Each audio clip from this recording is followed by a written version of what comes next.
আমরা গ্যাংয়ের কাছে পৌঁছালাম।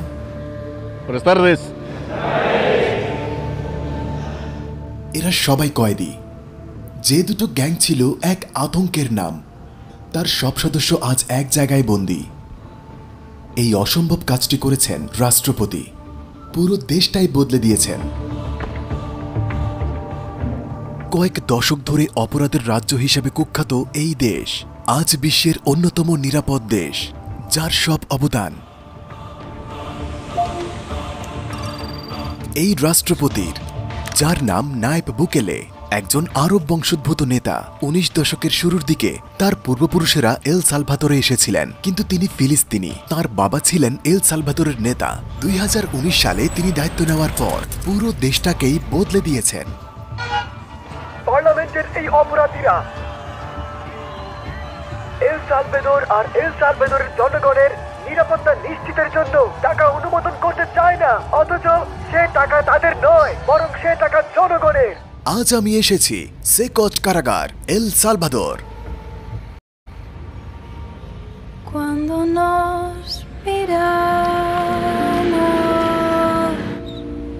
এখানে এল সালভাদরে বিশ্বের সবচেয়ে কড়া নিরাপত্তার কারাগারগুলোর একটি রয়েছে। এটি এল সালভাদর।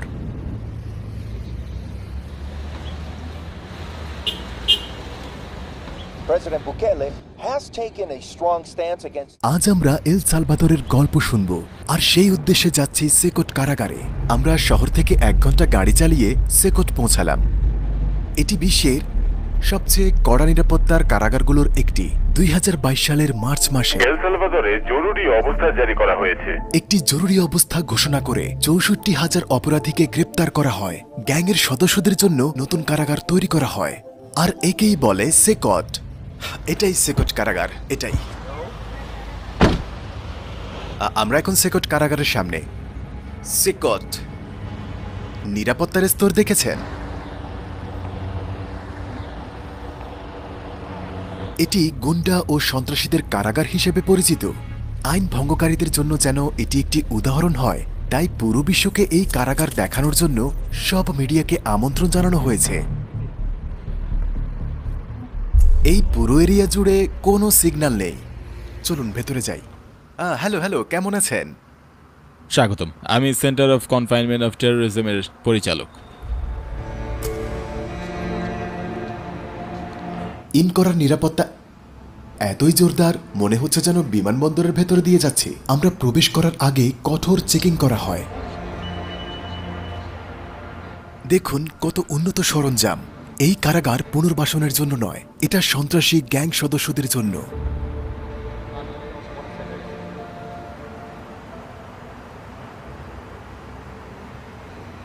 ট্রান্সলেটর। আরও 2টি গেট আছে। এটা হলো দ্বিতীয় চেক পয়েন্ট। ওকে, এটা একটা বিশেষ চেকিং রুম।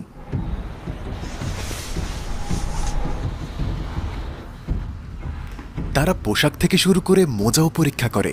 সবকিছু হালকা ওজনের হতে হবে। চলুন যাওয়া যাক।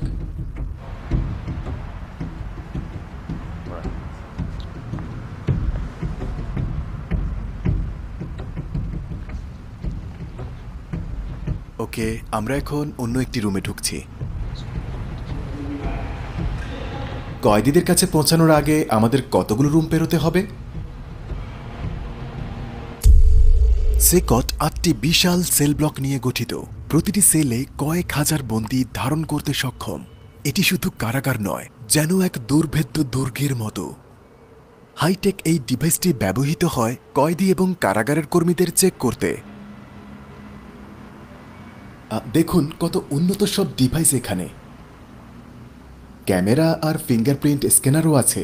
অপরাধীরা যখন এখানে আসে তখন তাদের পরিচয় থাকে না, তাই এই সমস্ত ডিভাইস তাদের পরিচয় যাচাইকরণের জন্য ব্যবহার করা হয়। ক্যামেরাগুলো ফেসিয়াল রিকগনিশন ফিচার যুক্ত, মোশন সেন্সরও আছে। আমরা এখন মেইন লকআপের দিকে যাচ্ছি। সেকট 7 মাসের মধ্যে নির্মিত হয়ে একটি রেকর্ড করেছে।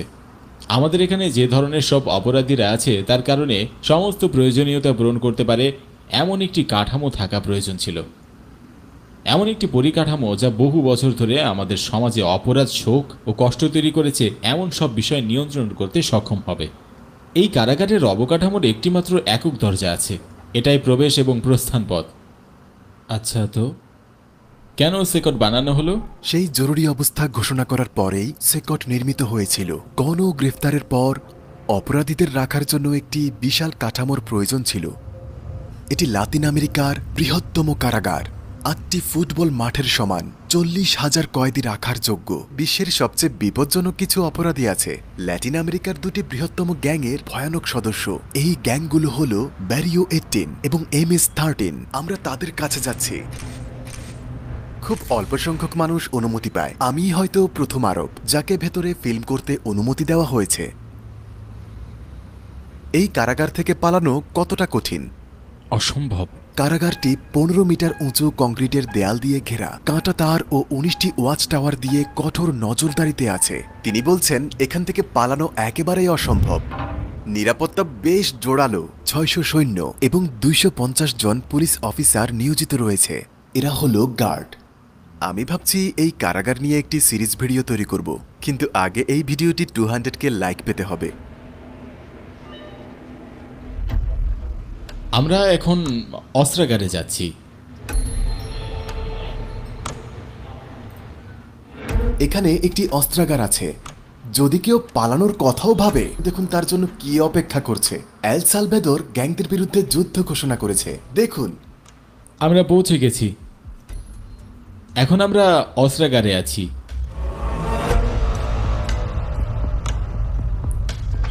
তো আপনারা সন্ত্রাসবাদের বিরুদ্ধে কোনো যুদ্ধ ঘোষণা করেছেন কি? হ্যাঁ, আমাদের কাছে সব ধরনের অস্ত্র আছে। এই অস্ত্রগুলো দেখেছেন? দেশকে নিরাপদ রাখতে তারা সন্ত্রাসবাদের বিরুদ্ধে যুদ্ধ ঘোষণা করেছে। এর জন্য তারা সর্বাত্মক সচেষ্ট। আমাদের তাদের বেশ নিয়ন্ত্রণের মধ্যে রাখতে হয়, তাই তাদের হ্যান্ডকাফ পরাতে হয়, তাদের পা বাঁধতে হয়। Leg calf? তাদের কাফের ধরন দেখুন। এগুলো হাত ও পা একত্রে বাঁধে। এগুলো দিয়ে বাঁধা হলে দেখবেন তারা ভালোভাবে হাঁটতে পারে না। টনফা। ওনারা যে সরঞ্জামগুলো পরেছে তা জরুরি অবস্থার জন্য ডিজাইন করা। এই সব জরুরি অবস্থার ফলাফল। এই সমস্ত সরঞ্জামের একটাই উদ্দেশ্য, আর তা হলো নাগরিকের সুরক্ষা দেওয়া।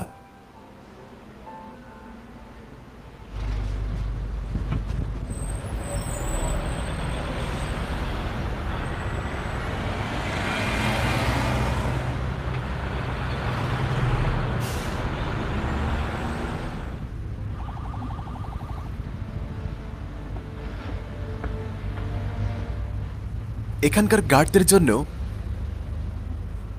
তাদের কিছু বিশেষ সুবিধা রয়েছে। এটা গার্ডদের জন্য, বন্দীদের জন্য নয়। বন্দীরা বেরই হতে পারে না। আপনারা কি দেশের নিরাপত্তার প্রতি নিজেকে দায়বদ্ধ মনে করেন? কারণ এই গ্যাং সদস্যরা পালিয়ে গেলে তারা... হ্যাঁ, দেশের নিরাপত্তার জন্য এটাই জরুরি। আপনার সেবার জন্য ধন্যবাদ। ধন্যবাদ। এটা সেভ করার জন্য। আপনার মনে হতে পারে এটা বন্দীদের জন্য, কিন্তু এটা আসলে গার্ডদের জন্য। গার্ডদের দেখভাল আসলেই প্রয়োজন, কারণ তারা ভয়ানক অপরাধীদের পাহারা দেয়।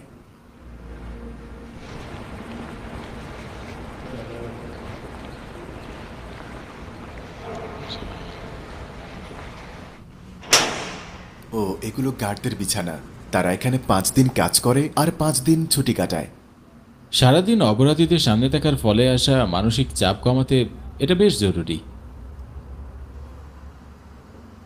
এটা গার্ডদের জিম। সবকিছুই গার্ডদের শারীরিক ও মানসিক সুস্থতার জন্য।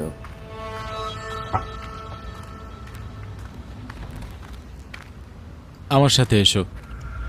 এখন আমরা বন্দীদের এলাকায় ঢুকছি। এই ভিডিওর সবচেয়ে গুরুত্বপূর্ণ অংশ।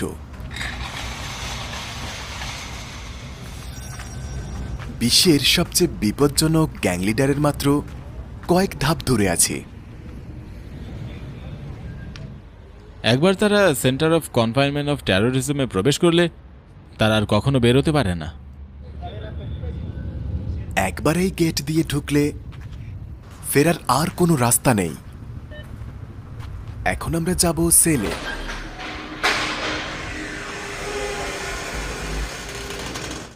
ভেতরে আসুন। আমরা পৌঁছে গেছি। Buenas tardes.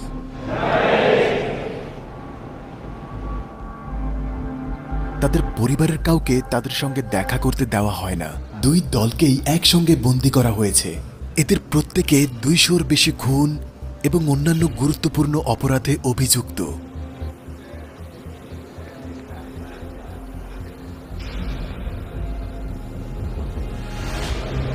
ওনারা বলেছিল যদি তাদের দিকে তাকান তারা ভয়ঙ্কর দৃষ্টিতে ঘায়েল করবে। আপনি দেখতে পাচ্ছেন তাদের প্রত্যেকের একটি সাদা ইউনিফর্ম পরনে আছে, টি শার্ট, সাদা শার্ট এবং সাদা স্যান্ডেল। শুধুমাত্র এই জিনিসগুলো আছে, ভেতরে কোনো গদি নেই। ভেতরে যে লোহার সার্ফেস আছে তারা ওখানে ঘুমায়। এখানে এত পরিমাণে গার্ড রয়েছে, যেন এক যুদ্ধক্ষেত্র। সব বন্দী একই সাদা ইউনিফর্মে, সব বন্দী। এই লাইট কখনো বন্ধ করা হয় না। দিনে 24 ঘন্টা, সপ্তাহে 7 দিন জ্বালানো থাকে। কখনো বোঝে না এখন দিন নাকি রাত, এবং গার্ডরাও তাদের নির্বিঘ্নে পাহারা দিতে পারে। তাদের পালানোর কোনো সুযোগই নেই। প্রতিটি সেল 100 জন কয়েদি ধারণ করতে সক্ষম, তবে প্রতিটি সেলে মাত্র 80টি শয্যা রয়েছে। ঠান্ডা থেকে বাঁচার জন্য তাদের কাছে নেই কোনো কম্বল। 24 ঘন্টা 7 দিন কেবল নিয়ন্ত্রণ এবং পর্যবেক্ষণ গার্ড ছাড়াও আমাদের ক্যামেরা সিস্টেম আছে।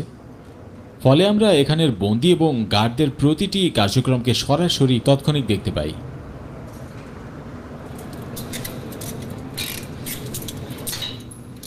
তাদের কয়েকজনকে এখন কিছু ব্যায়াম করার জন্য বাইরে আনা হবে। বন্দীরা প্রতিদিন মাত্র 30 মিনিটের জন্য সেল থেকে বের হওয়ার অনুমতি পায়, আর শুধুমাত্র শারীরিক ওজন ব্যবহার করে ব্যায়াম করার অনুমতি দেওয়া হয়। পুরো সেল কানায় কানায় পরিপূর্ণ।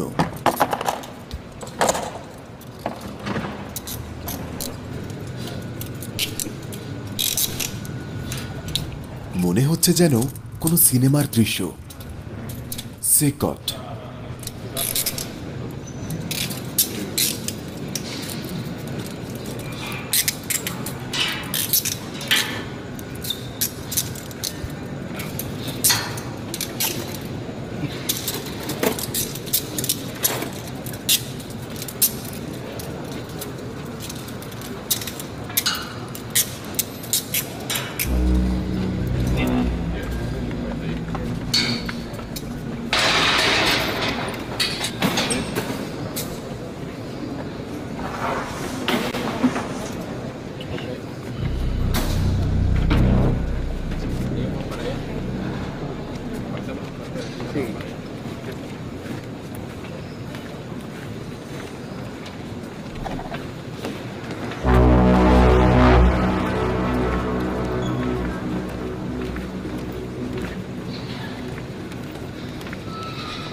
Solamente hay un clamor, abre los cielos sobre nosotros, abre los cielos, Señor, a llover.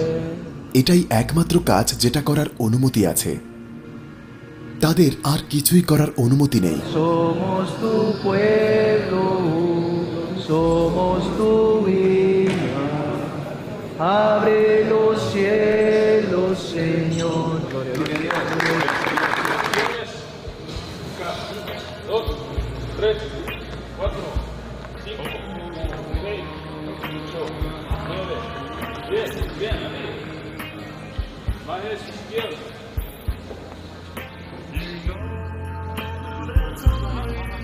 তারা কোন গ্যাংয়ের সদস্য তা তাদের গায়ের ট্যাটু দেখে শনাক্ত করা হয়।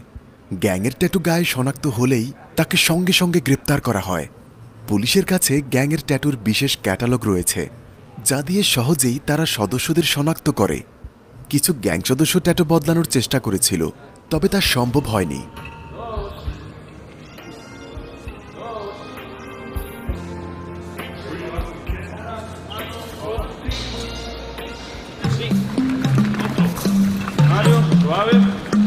এখানে নার্সও আছে। প্রতিদিন একজন ডাক্তার তাদের পরীক্ষা করতে আসেন। মেডিকেল কর্মীরা সবসময় উপস্থিত থাকেন, কারণ বন্দীদের বের হওয়া নিষেধ। এইদিকে তাদের আইনজীবীদের সাথে ভিডিও কলের মাধ্যমে যোগাযোগ করার জন্য একটি রুম আছে। বাইরে যাওয়ার অনুমতি না থাকায় এখানে ভিডিও কলে আইনজীবীদের সাথে তাদের কথা হয়। এখানে আমরা বন্দীদের বসাই। এখানে বসে এই বড় পর্দার মাধ্যমে আমরা আদালত এবং বন্দীকে মুখোমুখি করি এবং একই শুনানির সাথে অন্যান্য কারাগারগুলোকেও যুক্ত করি। এখানে আমাদের ক্লিনিক আছে। দেখুন, এই দুর্ভেদ্য কারাগারে সব ধরনের রুমই আছে। চিকিৎসা এবং ইনজেকশন এরিয়া।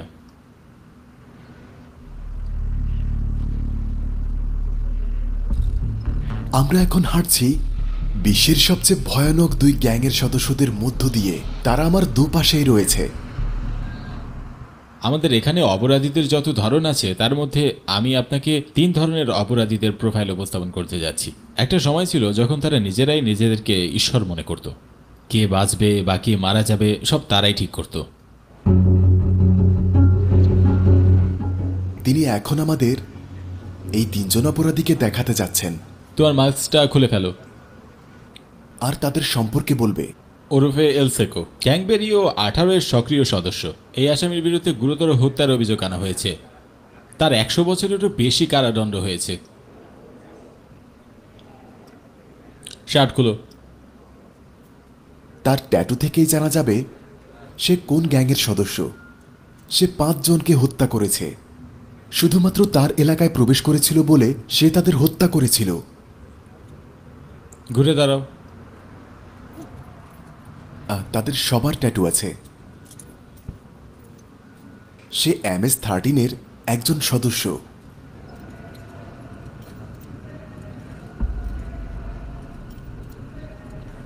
সে 4 জনকে কিডন্যাপ করেছে আর পাশের জন 5 জনকে হত্যা করেছে। এটি এখানে বন্দী অপরাধীদের মাত্র একটি ছোট্ট অংশ তুলে ধরা হলো। তৃতীয় বন্দীও গ্যাং সদস্য। সে একজন ক্রীড়াবিদ মেয়েকে হত্যা করেছিল, যে কিনা নিজের ক্যারিয়ার গড়েছিল মাত্র। তো পরে সে তাকে হত্যা করে। শার্ট খুলো। সে নিজের জীবনটাই ধ্বংস করে দিল।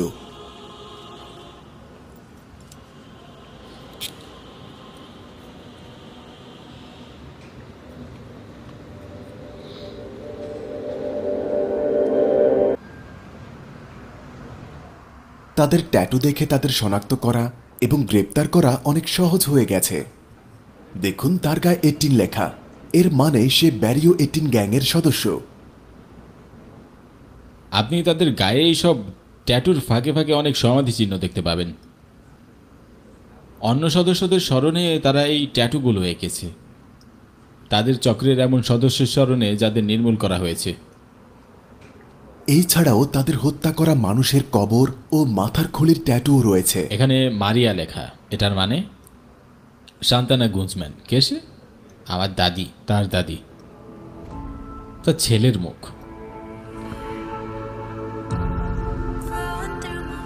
এখানে একজন সাবেক গ্যাং সদস্যের স্মৃতিতে ট্যাটু এঁকেছে, খুলির চিহ্ন।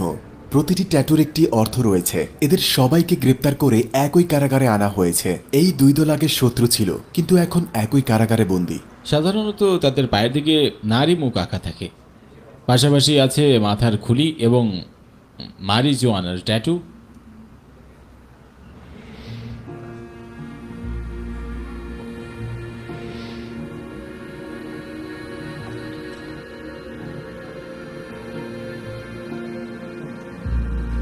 ভাগ্য ভালো আমি অনেক দূরে থাকি। তাদের কেউ যদি আমাকে ভবিষ্যতে খুঁজে পায় তবে আমি বিপদে পড়ে যাব।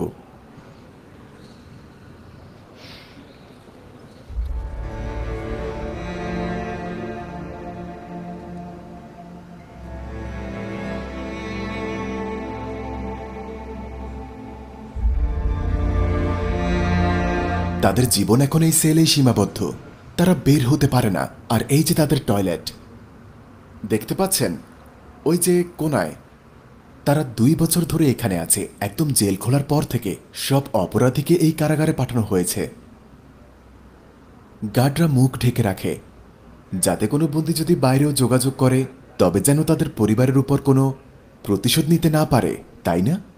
এখন আমরা এমন এক সেলে যাচ্ছি যেখানে খারাপ আচরণকারী বন্দীকে রাখা হয়। এটা দিয়েই তারা শৃঙ্খলা ধরে রাখে। কোনো আলো নেই, একটা নির্জন সেল। শুধু একটি সিমেন্ট স্ল্যাব আছে। এ এক নির্জন কারা সেল। যদি কোনো বন্দী দুর্ব্যবহার করে 15 দিনের জন্য এখানে রাখা হয়।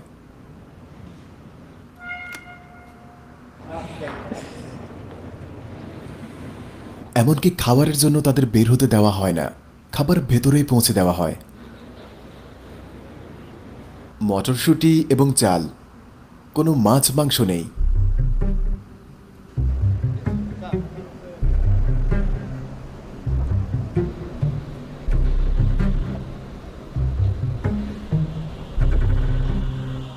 এরপর আমি এক গ্যাং সদস্যের সাক্ষাৎকার নিয়েছিলাম, আর তিনি একজন MS-13 গ্যাংয়ের সদস্য। তো সে কত মানুষকে হত্যা করেছে? 30। সে 30 জনকে হত্যা করেছে। আমরা কি তার ট্যাটু দেখতে পারি? এই যে দেখুন।